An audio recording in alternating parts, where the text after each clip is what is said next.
My ex-wife reveals that my daughter is not mine but still wants me to continue paying child support.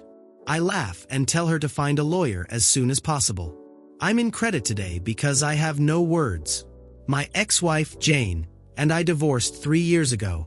Looking back, the reason for our separation was quite clear. Jane and I simply weren't compatible as a couple. It became evident that we had very different ideas about what a marriage should be. Jane wanted an open marriage. She wanted the freedom to explore relationships with other people while still being married to me. On the other hand, I believed in commitment and exclusivity. I thought marriage meant being with just one person, for better or worse. That was something I couldn't compromise on, and that's where the problem began. The turning point was Jane's birthday party, one of those moments you never forget.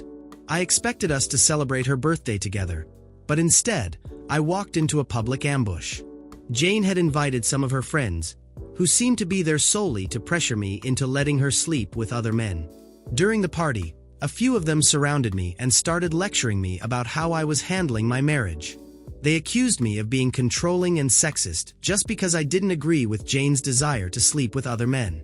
One of them even called me old-fashioned, as if that were an insult. What hurt the most wasn't just what they said, but the fact that Jane had clearly set the whole thing up. I felt like she wanted to humiliate me into giving in to her wishes. To make matters worse, we had a young child at the time. Jane was already a mother, but she was obsessed with the idea of experimenting with other men. That was the moment I realized we were completely out of sync when it came to what truly mattered in life. After the disaster that was Jane's birthday party, I decided I couldn't keep letting things slide.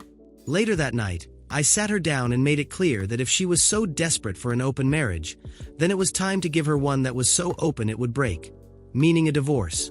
But that wasn't what Jane wanted, and that's why she started arguing with me. She dragged our child into the discussion, saying that divorce could affect him. She even cited multiple studies claiming that children of divorced parents had more difficulties in life. I told her there were no studies on how open marriages affected children, but I didn't need them. I was completely convinced it would only bring problems. That's when Jane's aggressive side came out. She started making threats, saying that if I divorced her, she would make sure to turn our child against me. She hinted that she would manipulate him into believing I was the villain, that I had hurt and abandoned her. If the idea of an open marriage hadn't been enough to push me toward divorce, that final threat made it crystal clear that I couldn't stay with this woman. I wasn't afraid of her threats. I had always had a strong bond with my son and knew I had been a good father to him. We spent a lot of quality time together, and he knew how much I cared. I was confident that no matter what Jane tried to tell him, he would see the truth in time. I believed in the strength of our relationship, and I wasn't going to let the fear of her manipulation stop me from doing what I knew was right for me and, ultimately, for our family. So, I filed for divorce. Shortly after that, just 2 weeks after filing, something unexpected happened. We found out Jane was pregnant. It was news that complicated everything.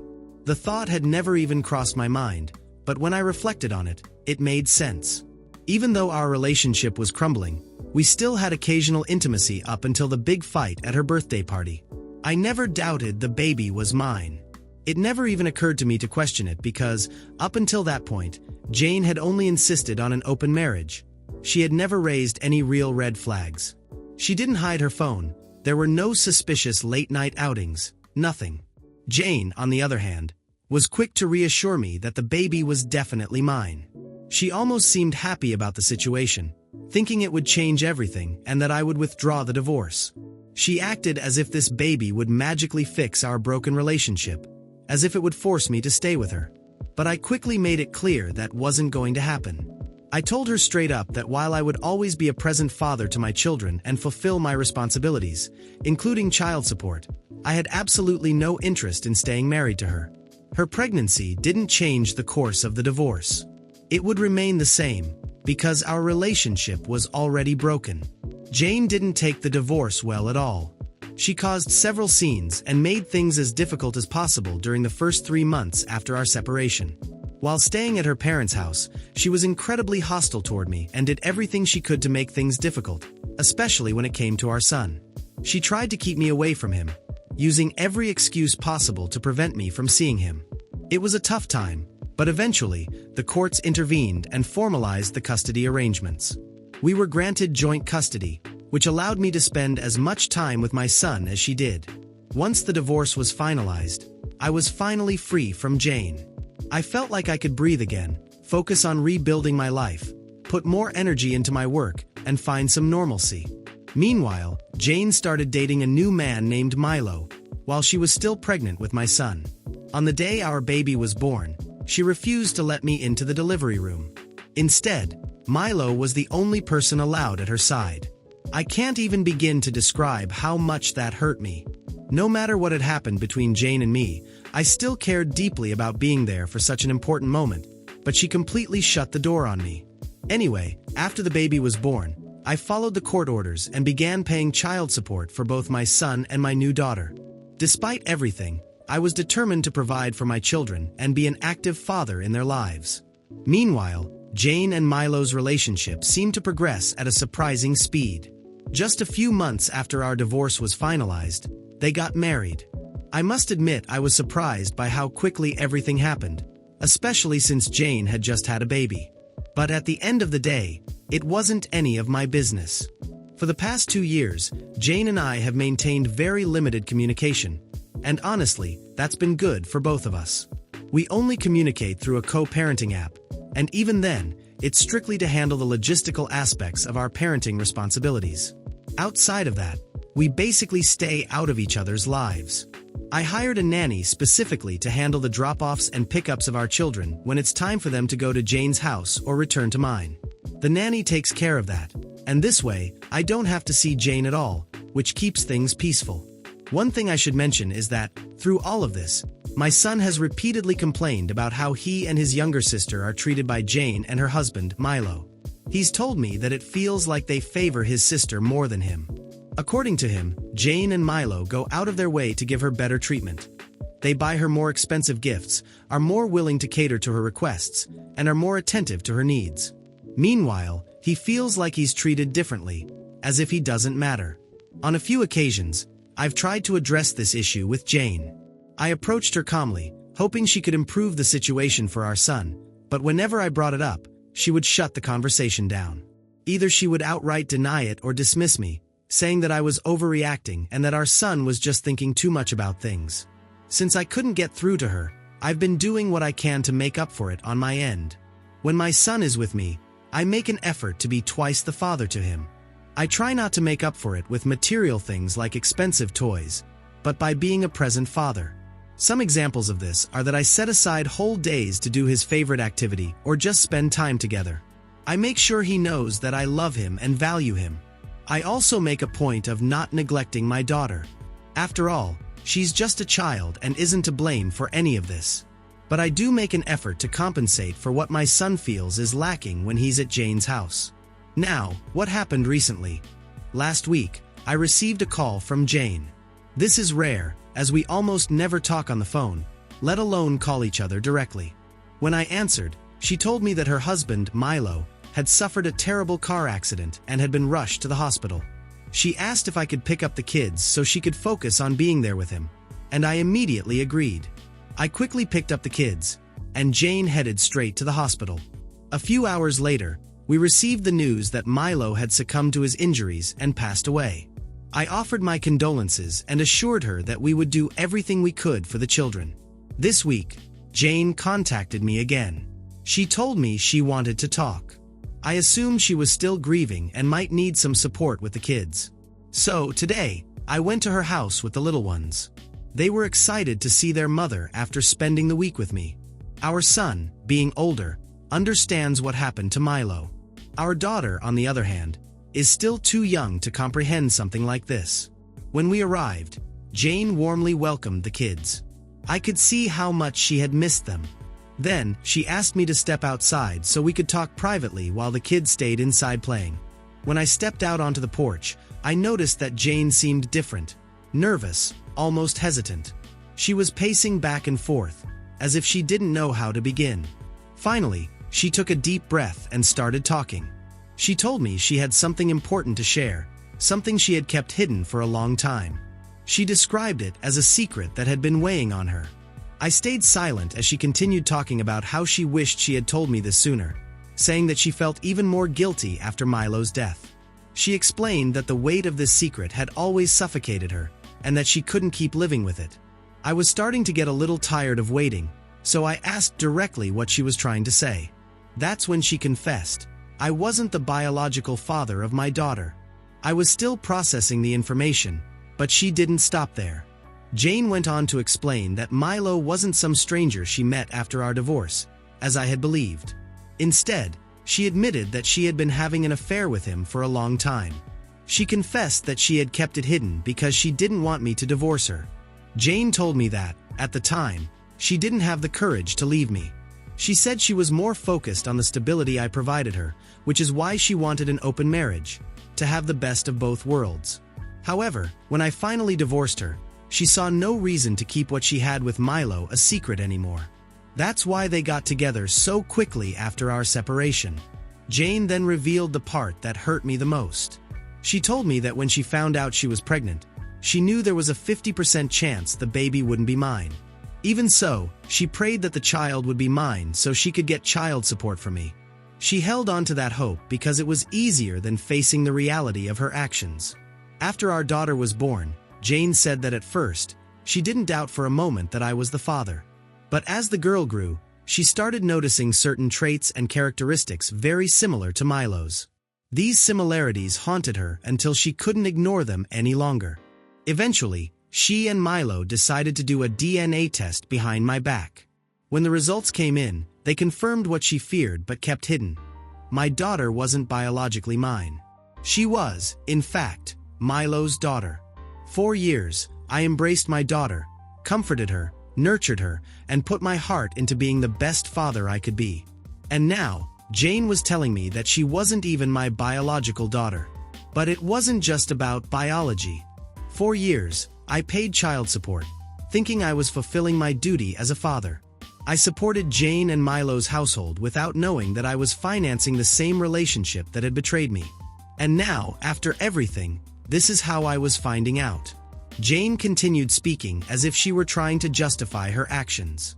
She admitted that she wished she had confessed sooner, but by then, our daughter already saw me as her father. She assured me she didn't want to break our hearts, mine and hers. She added that her own family would have disowned her if they knew the truth, if they knew she had deceived me and had children with 2 different men. According to her, it was easier to let everyone believe both children were mine. She thought her apologies would make me feel better, but they did none of that. I yelled at her. I told her that what she had done to me was the cruelest and most inhumane thing anyone could do. She stole the truth from me. She stole years of my life, years in which I lived under false pretenses. There was no way that now I could feel any sympathy for her. Jane tried to argue, saying that it had also been difficult for her. She insisted that keeping this secret had been a heavy burden, that it wasn't easy protecting me from the truth. I looked her in the eyes and told her I didn't care about the betrayal. I didn't care that she had been unfaithful. What hurt was the years of lies that followed. The fact that she made me believe my daughter was mine when she wasn't. The fact that I built my life, my love, and my fatherhood on a foundation of lies. I told her that if she had told me the truth when it happened, maybe I could have forgiven her and moved on with my life. I wouldn't have stopped the divorce. But now, everything had escalated into a big snowball. I told her that we had nothing left to discuss, and that I was going to get a lawyer to resolve this. She looked at me, confused, and asked why I would need to contact a lawyer. I looked directly at her and said the truth she didn't want to hear. There was no way I was going to continue paying child support for a child who wasn't mine. Jane asked us to calm down and try to think things through. She said, "You can't just refuse to pay child support. You've been her father all these years. You've raised and loved her. How can you just walk away from that?" She had lied to me for years, manipulated me into supporting her and Milo's daughter, and now she was trying to make me feel guilty so I would keep paying. Jane kept saying things that made me angrier with each passing moment. This isn't about me or you. It's about our daughter. It would be cruel to just abandon her. Our daughter. But 10 minutes ago, she confessed that the girl wasn't mine, and that she had used her to get money from me. Jane truly cared about the child, but she didn't stop there. She revealed that the only reason she confessed the truth now was because Milo was no longer here. I wanted you to know the truth, but that doesn't mean I want you to stop being her father. She loves you, and you love her. What does biology matter now? I couldn't help but mock her sense of entitlement. The absurdity of her reasoning left me speechless. I told her she needed to get a lawyer as soon as possible because I was taking her to court. Jane tried to argue that I was ruining everything and that her daughter needed my money every month, especially now that she was a widow and didn't have a job to support both children. I yelled, "That's not my problem. You and Milo made this mess. Now clean it up yourselves. Why did the other idiot get away with it so easily?" Yes, I didn't care about attacking a deceased person. That didn't change the fact that he was as guilty as Jane. She begged again, but I had no sympathy left to offer. I didn't waste another second in Jane's house. I grabbed my son. My daughter was sleeping, so I left her with her mother and said a quick goodbye. Jane was crying, standing by the door, pleading for me not to leave things like this. Clearly in panic, Jane has been texting me non-stop since then. She's begging me to think about her daughter, not to abandon her or destroy her world with my selfish decision. She's begging me not to hire a lawyer. She's telling me how devastating it will be for her daughter to know that not only did her biological father die, but the man she always called her father wasn't her real father either. I feel sick. The thought of seeing her, or seeing my daughter, whatever I'm supposed to call her now, feels unbearable. I feel like the villain in this story for what's happening to the girl. But on the other hand, it's such a complex situation. I completely agree with the comments that say Jane just wanted me to continue paying child support for her and Milo's daughter, even though they both knew the truth all along. Now, Jane is trying to act as if she has the right for everything to stay the same. But I can't let this slide. I feel absolutely devastated. There's an overwhelming mix of anger, confusion, and sadness that I can't fully comprehend.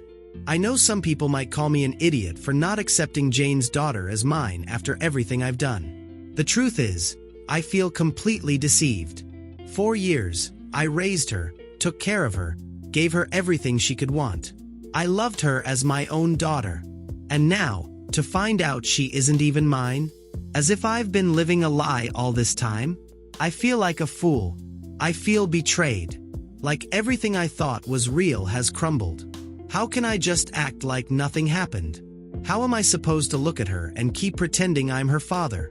At this moment, Jane is still at home with her daughter. I don't know how much the girl can comprehend of the situation, only being 2 years old. And knowing Jane, she's probably hoping I'll just change my mind and accept her daughter as mine, as if everything is fine. But I can't do that. I just can't.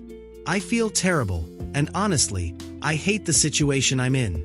I hate having to deal with this. I hate everything Jane caused by being selfish. At this point, I plan to sit down with a lawyer soon to review my options. I need to figure out what my next steps are, what's best for me and my son. Only after speaking with a lawyer will I be able to talk to him about it. He deserves to know the truth, and I need to understand how to explain everything without making the situation worse. After everything that happened, I've finally made the decision to hire a lawyer. It hasn't been easy, both financially and emotionally. But I knew it was necessary if I wanted to fight for my rights. The lawyer I hired has experience with cases like mine, where fathers are deceived by their wives, who put the father's name on the birth certificate just to secure child support in divorce cases. Unfortunately, my case isn't unique, and this happens more often than most people realize.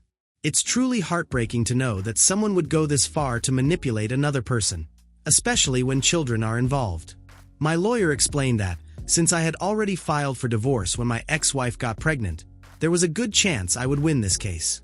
The timing may work in my favor, and that's a small comfort in this overwhelming situation. At this point, we have 2 main actions to focus on.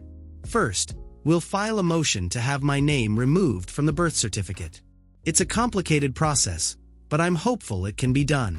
Second, we'll file a paternity fraud lawsuit. I'm sure the court will order a DNA test, and if the results show that my daughter isn't biologically mine, then we'll continue fighting for what's fair. According to my lawyer, This is going to take a lot of effort and patience. At the same time, when all of this started, I had a paternity test done with my son. I didn't want to mention it before because I didn't want to think about it too much. But now, with the results, I feel a bit better and can say it. My son is biologically mine. Honestly, one of the hardest parts of all this has been sitting down and talking to my son about what happened. He sensed something was wrong and asked why his sister didn't come home with us. I didn't want to hide anything from him, but I also didn't want to hurt him unnecessarily. So, I sat down with him and explained things in the simplest way I could. I told him there was a possibility that his sister wasn't biologically my daughter. I needed him to know that, even though things weren't as they seemed, my love for him would never change. When I told him this, he was silent for a moment. Then, he said something that broke my heart. That now he understood why Jane and Milo always treated his sister as if she were special, giving her more attention and love. He said he always felt he wasn't enough and that now it all made sense to him. I hugged him tightly and assured him that I loved him more than anything in the world. He is the most important person in my life. Since then, I've been doing my best to be a present and loving father to both of my children, despite the pain and confusion I'm feeling. As for Jane, she's been texting me non-stop. She's begging me not to abandon her daughter, making me feel strange and as if I'm a terrible father for stepping away. She insists that her daughter shouldn't grow up without a father figure and is pressuring me to simply ignore my feelings and continue accepting her daughter as if she were mine. I haven't responded to any of her messages. Following my lawyer's advice, I'm carefully documenting everything and keeping a record of every conversation for the trial. The truth has already come out. Both my family and Jane's family now know what's going on. I knew I couldn't keep this secret for much longer, because if I didn't speak up, Jane would eventually turn the situation around and somehow make me look like the villain in all of this. I won't let her manipulate the narrative, especially when I was the one who was deceived all these years. First, I contacted Jane's parents. They've always treated me well, and we've stayed in touch even after my divorce. When I told them the truth, they were devastated. Just like me. Jane's father, in particular, was furious when he found out how she had deceived me. He completely agreed with me that I shouldn't be responsible for paying child support for a child who isn't mine.